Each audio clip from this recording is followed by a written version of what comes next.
कभी कभी घर से भागना आजादी नहीं, एक और कैद की शुरुआत होती है। वो लड़की जो अपने दरिंदे बाप से बचना चाहती थी, उसे नहीं पता था कि उसकी किस्मत उसे एक ऐसे पागल के घर तक ले जाएगी जहां डर प्यार बनकर उसे निगल जाएगा। अब्यूसिव फादर से भागी लड़की की कहानी जो फंस गई एक साइको मैन के घर में।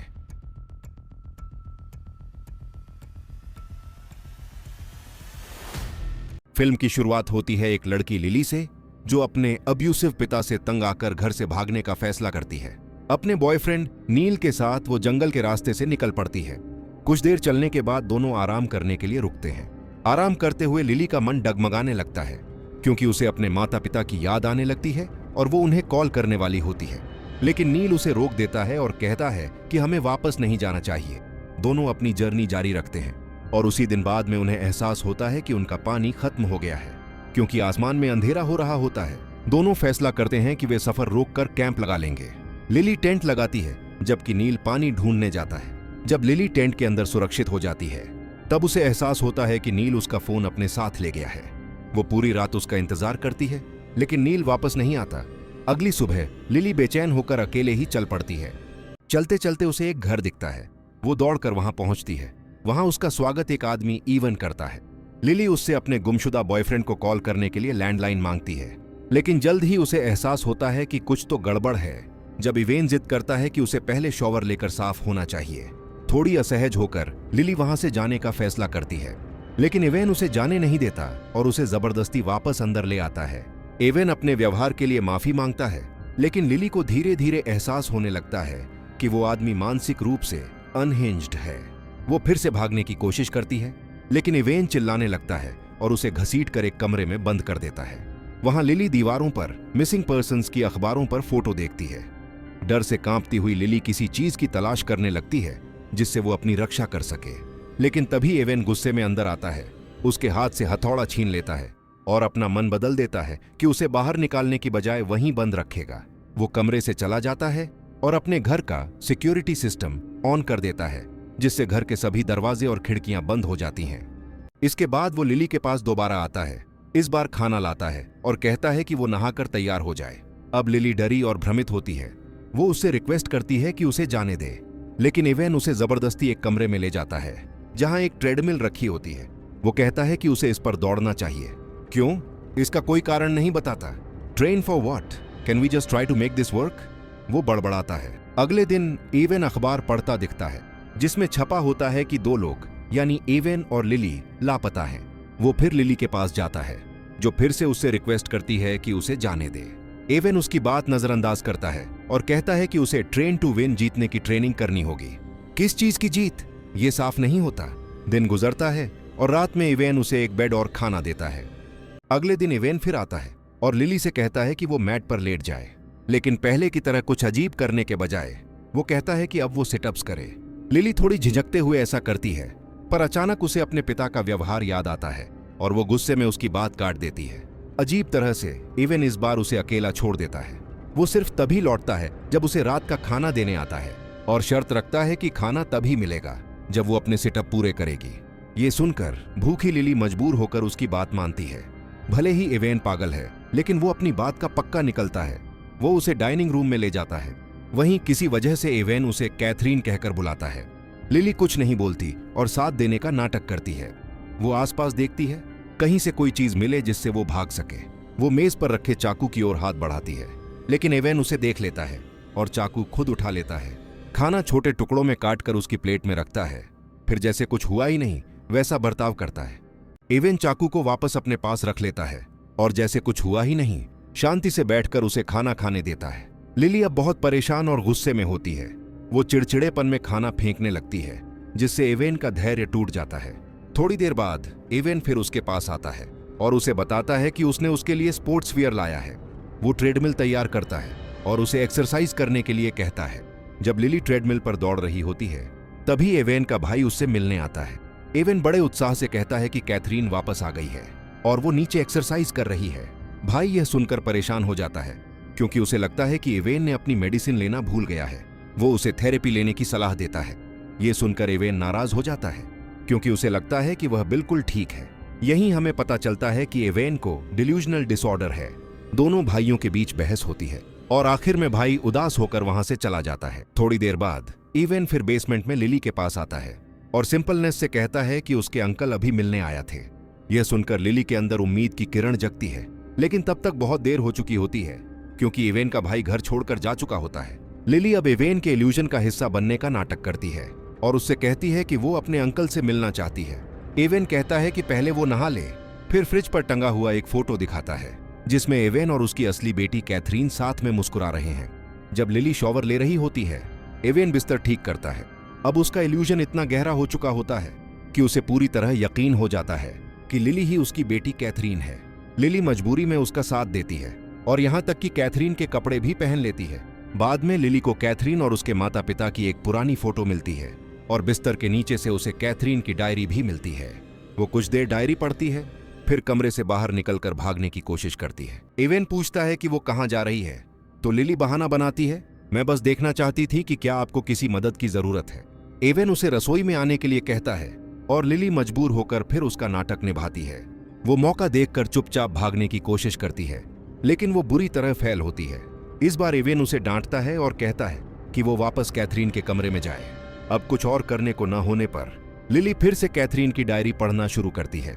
डायरी में उसे पता चलता है कि इवेन एक ओवर प्रोटेक्टिव फादर था जो अपनी बेटी को छोटी छोटी बातों पर गुस्सा करता था, जैसे कि छिपन छिपाई में पकड़े जाने पर भी। वो हमेशा उसे एक्सरसाइज करने के लिए मजबूर करता था ताकि वो एक स्पोर्ट्स चैंपियन बन सके।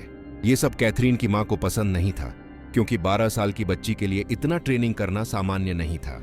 इस वजह से पति पत्नी के बीच झगड़े होते रहते थे। लिली आगे पढ़ती जाती है और उसे पता चलता है कि जब कैथरीन को पहली बार पीरियड्स आए थे तो इवेन को समझ नहीं आया कि कैसे व्यवहार करना चाहिए क्योंकि उसे इन बातों का कोई नॉलेज नहीं था। ये पढ़कर लिली के दिमाग में एक आइडिया आता है।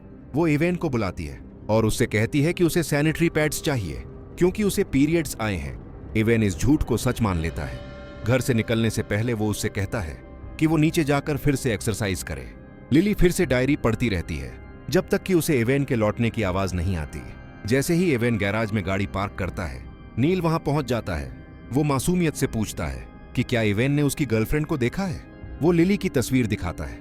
तस्वीर देखते ही इवेन का इल्यूजन और गहरा हो जाता है। उसे लगता है कि नील को उसके भाई ने भेजा है ताकि उसे मेंटल हॉस्पिटल ले जाया जा सके। वो नील से कहता है कि वो चला जाए और यहां तक कि उसे पुलिस बुलाने की धमकी देता है। नील डरकर तुरंत वहां से चला जाता है। घर लौटकर इवेन लिली से कहता है कि वो उसकी हाइट मापे। मापते समय उसे एहसास होता है कि लिली कैथरीन से छोटी है। उसका इल्यूजन टूटने लगता है तो लिली तुरंत अपने पंजों के बल खड़ी हो जाती है ताकि ऊंची दिखे। इवेन फिर उससे कहता है कि अब वो रस्सी कूदे। लिली अब थक चुकी होती है और हर वक्त की ऑर्डर मानने से तंग आ चुकी होती है। वो गुस्से में आकर उससे भिड़ जाती है। वो इवेन से चाबियों की मांग करती है, मुझे इस कमरे की चाबी दो। उस रात लिली फिर से कैथरीन की डायरी पढ़ने लगती है और पता चलता है कि इवेन की पत्नी की मौत एक कार एक्सीडेंट में हुई थी जिससे कैथरीन अपने पिता इवेन के साथ अकेली रह गई थी। थोड़ी देर बाद इवेन उसे खाने के लिए बुलाता है और हमेशा की तरह उसके साथ बैठकर डिनर करता है। हालांकि कुछ दिन पहले लिली ने उस पर हमला किया था, फिर भी इवेन उसके साथ नॉर्मल व्यवहार करता है। इस वक्त लिली को पछतावा होने लगता है और वो इवेन से माफी मांगती है। खाने के दौरान वो इवेन से कहती है कि उसे अब स्कूल वापस जाना होगा क्योंकि छुट्टियां खत्म होने वाली हैं। इवेन ठंडे स्वर में जवाब देता है, तुम्हें घर पर ही पढ़ाया जाएगा।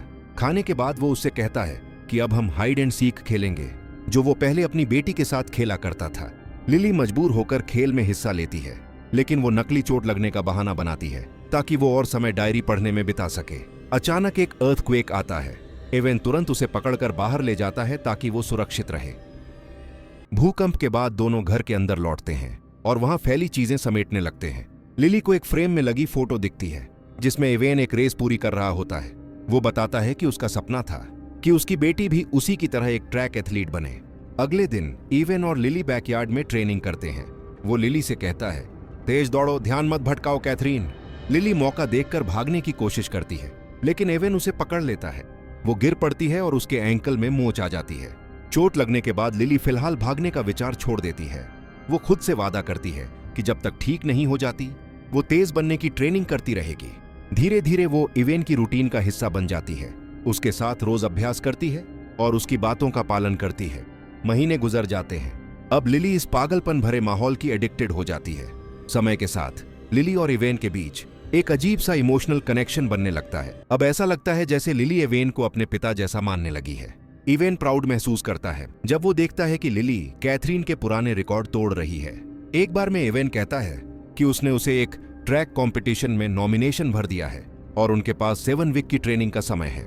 ये सुनकर लिली सचमुच एक्साइटेड दिखती है और वो एवेन के साथ सेल्फी लेती है, जैसे कि अपने पिता के साथ आखिरी याद। एक रात जब लिली सो रही होती है, एवेन उसके पास आता है और उससे अपनी पत्नी की मौत के लिए माफी मांगता है। यहीं से यह साफ हो जाता है कि कैथरीन ने अपने पिता को मां की मौत का दोषी ठहराया था और इसी वजह से वो उसे छोड़कर चली गई थी। अगली सुबह लिली फिर भागने की कोशिश करती है, लेकिन एवेन उसे रोक लेता है और कहता है कि आज उसे आराम करना चाहिए। फिर वह उसे एक गिफ्ट देता है, कहता है कि आज कैथरीन का जन्मदिन है। लिली गिफ्ट खोलती है और देखती है कि उसमें एक नया स्मार्टफोन है। वो जल्दी से अपने बॉयफ्रेंड नील का नंबर उसमें सेव करती है। एवेन कहता है कि वो उसके लिए केक लेने जा रहा है और जैसे ही वो घर से निकलता है, लिली मौका देखकर भाग निकलती है। वो बाहर निकलकर आजादी की ओर दौड़ती है। वहीं रास्ते में एवेन को एक कार दिखती है जो उसके घर के बाहर रुकती है। गाड़ी से निकलने वाली कोई और नहीं बल्कि उसकी असली बेटी कैथरीन होती है। एवेन उसे सामान देता है और दोनों घर के अंदर चले जाते हैं। कैथरीन को अजीब लगता है क्योंकि उसके पिता उसे देखकर खुश नहीं लगते।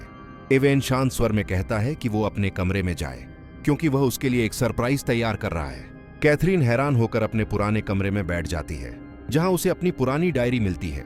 वो डायरी खोलती है और देखती है कि कुछ नए नोट्स लिखे गए हैं जो उसकी लिखावट से बिल्कुल अलग हैं। इसी दौरान लिली वापस लौटती है और अब वो कैथरीन से आमने सामने होती है। कैथरीन उसे देखकर चौंक जाती है। लिली अब मानसिक रूप से भी कुछ अनहिंज्ड लगती है। वो समझाने लगती है कि वो कैथरीन का यंगर वर्जन है जो वैसे ही खाती, पहनती, बोलती और दौड़ती है जैसे कैथरीन। वो गर्व से कहती है कि उसने कैथरीन के सारे रिकॉर्ड तोड़ दिए हैं। लिली यह भी कहती है कि वह अब अपनी नई जिंदगी से बहुत खुश है, जिससे कैथरीन डर जाती है।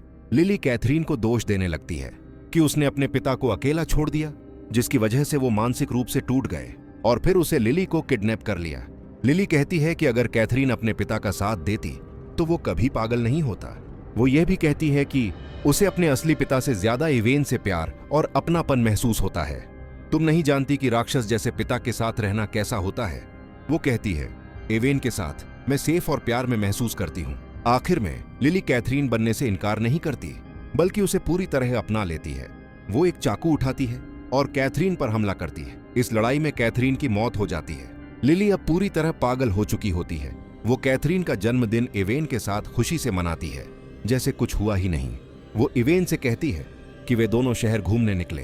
घर से निकलने से पहले वो अपने फोन से अपने बॉयफ्रेंड नील का नंबर डिलीट कर देती है और फैसला करती है कि अब वो हमेशा के लिए अपने नए पिता एवेन के साथ ही रहेगी। कभी कभी जिंदगी से भागना मौत के और करीब ले आता है। लिली चाहती थी आजादी, पर आखिर में वो भी उसी कैद में फंस गई जिससे वो भाग रही थी। क्या लिली सच में एक विक्टिम थी या एवन की तरह वो भी अपने दर्द से पागल हो चुकी थी?